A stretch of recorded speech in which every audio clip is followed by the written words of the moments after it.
C'est vendredi, tout de suite la minute du Rav Biton. Bonjour à toutes et à tous. Alors cette semaine, je voudrais vous parler du Messie, du Mashiach. On prie pour lui 3 fois par jour.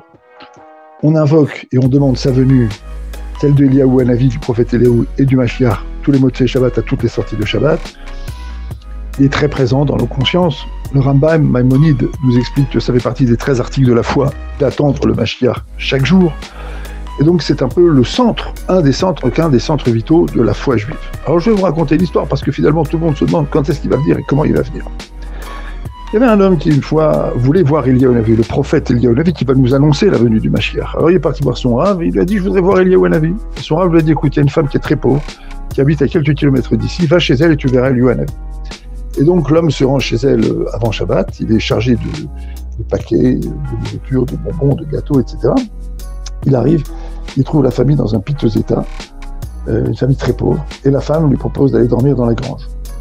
Alors il va dormir dans la grange, et puis à la fin de Shabbat, il attend, et Eliyahu Hanavi ne vient pas. Alors il repart voir son Rav le lendemain, et lui dit « mais j'ai pas vu Eliyahu Hanavi », il dit « reviens la semaine prochaine et tu le verras ».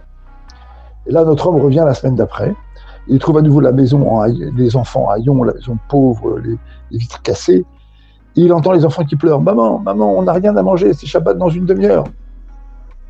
Et là, la maman répond « Ne vous inquiétez pas les enfants, Eliyahu Hanavi est venu la semaine dernière, il reviendra cette semaine. » Voilà mes amis, c'est pas la peine de se demander quand est-ce qu'il viendra, mais il faut se demander comment on va le faire venir. Un petit peu plus d'empathie, un peu plus de patience, 3 conditions pour être juif. La émouna à la fois, la patience et l'humour. La émouna à la fois, sinon on comprend rien à l'histoire du peuple juif. La patience, sinon on perd la foi, et l'humour, sinon on perd les deux. Shabbat shalom, à très bientôt.